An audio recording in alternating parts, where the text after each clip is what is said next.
اب آئیں حضرت انس بن مالک 5 روایتیں نماز کی اہمیت پر بیان فرماتے ہیں۔ کتنی روایتیں؟ 5۔ پہلی روایت حضرت انس بن مالک رضی اللہ تعالیٰ عنہ اس حدیث پاک کے راوی ہیں۔ آپ فرماتے ہیں امام الانبیاء نے فرمایا یہ منافق کی علامت ہے کہ سورج کا انتظار کرتے رہنا، بیٹھے رہنا، وقت پہ نماز نہ پڑھنا یہاں تک کہ سورج پیلا پڑ جائے۔ جب شیطان کے دونوں سنگوں کے بیچ میں آ جاتا ہے نا سورج، تو اس وقت سورج پیلا پڑ جاتا ہے، ٹائم نماز کا بالکل تھوڑا رہ جاتا ہے، یہ منافق کی علامت ہے۔ وہ اٹھتا ہے، جلدی جلدی 2-4 چونچے مارتا ہے۔ یہ لفظ ہے حدیث پاک کے، چونچے، 2-4 چونچے مارتا ہے، عبادت نہیں کرتا مگر تھوڑی سی عبادت کرتا ہے، یہ منافق کی علامت ہے۔ لہذا جب نماز پڑھیں تو پھر اپنے وقت پہ نماز پڑھیں، جب ٹائم ہوگا تو آپ اطمینان سے اللہ کی عبادت کریں گے۔ دوسری روایت حضرت انس بن مالک رضی اللہ تعالیٰ عنہ کے، آپ فرماتے ہیں امام الانبیاء نے فرمایا قیامت کے دن سب سے پہلے نماز کا حساب ہوگا۔ کس کا ہوگا؟ سارے بولیں کس کا ہوگا؟ اس حدیث پاک کے راوی کون ہے؟ انس بن مالک۔ اس حدیث پاک کے راوی کون ہے؟ یہ راویوں کا نام بھی ذہن میں رکھے کہ راوی کون ہے۔ اس حدیث پاک کے راوی امام الانبیاء کے صحابی حضرت انس بن مالک ہیں۔ قیامت کے دن سب سے پہلے نماز کا پوچھا جائے گا، اگر نماز کا معاملہ ٹھیک ہوا تو باقی معاملے بھی ٹھیک ہوں گے، اگر نماز کا معاملہ خراب ہو گیا سارے معاملے خراب ہو جائیں۔ یہ حدیث پاک ہے، اس لیے یہ سوال ضروری ہے، جیسے کتابوں میں آتا ہے نا یہ سوال کرنا ضروری ہے، یہ نہیں ہوگا تو پھر آپ پاس نہیں ہو سکتے۔ اگر قیامت کے دن آپ پاس ہونا چاہتے ہیں تو پھر قیامت کے دن پہلا جو سوال ہوگا وہ نماز کا ہوگا، وہ نماز کا ہوگا۔ دوسری روایت اب سنیں، تیسری روایت جسے حضرت انس بن مالک رضی اللہ تعالی عنہ نے روایت فرمایا ہے۔ آپ فرماتے ہیں کہ امام الانبیاء نے فرمایا کوئی صبح کوئی شام ایسی نہیں کہ صبح و شام زمین کا ٹکڑا دوسرے زمین کے ٹکڑے سے پوچھتا ہے کہ اے زمین کے ٹکڑے تیرے اوپر کوئی اللہ کا نیک بندہ گزرا جس نے اللہ کا ذکر کیا ہو یا نماز پڑھی ہو؟ آپ کے ذہن میں خیال ہوگا زمین بھی بولتی ہے، یہ حضور کا فرمان ہے، میں نہیں کہہ رہا، اور قرآن کے اندر بھی ہے۔ اللہ پاک فرماتا ہے یومئذ تحدث اخبارہا، قیامت کے دن زمین خبریں دے گی، اپنے اوپر جو کام ہونے والا ہے اس کی خبریں زمین دے گی۔ زمین کہے گی اے اللہ یہ بندہ میرے اوپر چل کے حج کرنے گیا تھا، یہ میرے اوپر چل کے فجر کی نماز پڑھنے گیا تھا، یہ ظہر عصر مغرب عشاء پڑھنے گیا تھا، یہ میرے اوپر چل کے فلاں بندے کی مدد کرنے گیا تھا، یہ میرے اوپر چل کے فلاں فلاں نیکی کرنے گیا تھا۔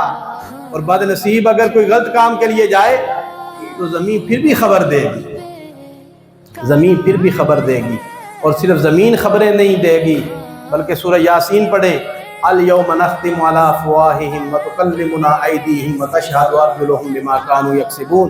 اللہ پاک فرماتا ہے ہم منہ پہ مہر لگا، ہاتھ بولیں گے پاؤں بولیں گے، ان ہاتھوں سے جو ہم نے کام کیا ہے اگر اچھے کام کیے ہیں تو ہاتھ اچھی گواہی دیں گے، اگر ان پاؤں سے چل کے غلط کام کیے ہیں تو پھر ان کی گواہی بھی ہمارے خلاف آئے گی، اگر اچھے کام کیے ہیں تو ہمارے ہاتھ میں گواہی آئے گی، یہ ہاتھ بھی بولیں گے، یہ نہ سمجھیں کہ یہ ہاتھ ہمارے ہیں ہمارے خلاف گواہی نہیں دیں گے، دیں گے، پاؤں ہمارے ہیں لیکن ہمارے حق میں خلاف دونوں گواہیاں چلیں گی، نیک اعمال کیے ہوں گے تو اچھی گواہی، برے اعمال کیے ہوں گے تو بری گواہی۔ اس لیے محترم حاضرین اللہ کے محبوب فرماتے ہیں ایک زمین کا ٹکڑا دوسری زمین سے کہتا ہے تیرے اوپر کوئی اللہ کا نیک بندہ گزرا، کسی نے ذکر کیا ہے، کسی نے تیرے اوپر نماز پڑھی ہے، تو جس کے اوپر اللہ کا نیک بندہ گزرا، ذکر ہوا اللہ پاک کا، نماز پڑھی گئی، وہ زمین کا ٹکڑا بزرگی محسوس کرتا ہے کہ میری شان اور میری عظمت بڑھ گئی ہے کہ میرے اوپر کوئی اللہ کا نیک بندہ جس نے اللہ کا ذکر کیا ہے۔ تو اس لیے اس دھرتی پر آپ وقت گزار رہے ہیں، یہ دھرتی ہماری نہیں، یہ دھرتی اللہ کی ہے، یہ دھرتی اللہ کی ہے۔ اس دھرتی پر چل رہے ہیں، یہ سب کچھ نوٹ کر رہے ہیں۔ اور پھر چوتھی روایت جس کو حضرت انس بن مالک رضی اللہ تعالیٰ عنہ نے روایت فرمایا ہے، آپ فرماتے ہیں امام الانبیاء نے فرمایا جو 40 روز باجماعت نماز ادا کرے، کتنے روز؟ 40 روز باجماعت نماز ادا کرے، تکبیر اولا کے ساتھ، خالص اللہ کی رضا کے لیے 40 روز باجماعت نماز ادا کرے گا، اللہ تعالیٰ اسے 2 آزادیاں عطا فرمائے گا، ایک جہنم سے آزادی اور دوسرا نفاق سے آزادی، اس کے دل سے نفاق ختم کر دیا جائے۔ 5ویں حدیث پاک جسے حضرت انس بن مالک ہی روایت فرماتے ہیں، آپ فرماتے ہیں ان انس بن مالک رضی اللہ تعالیٰ عنہ قال قال رسول اللہ صلی اللہ علیہ وسلم من صلی الغداۃ فی جماعت ثم یذکر اللہ حتی تطلع الشمس ثم صلی رکعتین کانت لہ کاجر حجۃ و مبرورۃ حجۃ و عمرۃ قال قال رسول اللہ صلی اللہ علیہ وسلم تامۃ تامۃ تامۃ۔ حضرت انس بن مالک فرماتے ہیں امام الانبیاء نے فرمایا جو صبح و فجر کی نماز مسجد میں باجماعت پڑھنے آیا، جماعت کے ساتھ نماز نصیب ہوئی، نماز پڑھ کے وہ بیٹھا رہا، ثم قعد، وہ بیٹھا رہا، یذکر اللہ کا ذکر کرتا رہا، قرآن پاک کی تلاوت کرتا رہا، تسبیح تحلیل کرتا رہا، حتی تطلع الشمس، پھر سورج طلوع ہو گیا۔ امام اعظم ابو حنیفہ کے نزدیک 20 منٹ سورج اوپر چلا گیا۔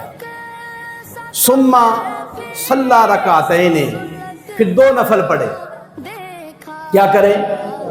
2 نفل پڑھے، کانت لہو کاجر حجۃ و عمرۃ، اللہ کے محبوب فرماتے ہیں جو صرف 2 نفل پڑھے گا نا، اللہ تبارک و تعالیٰ اسے ایک پورا حج اور ایک پورے عمرے کا ثواب عطا فرمائے۔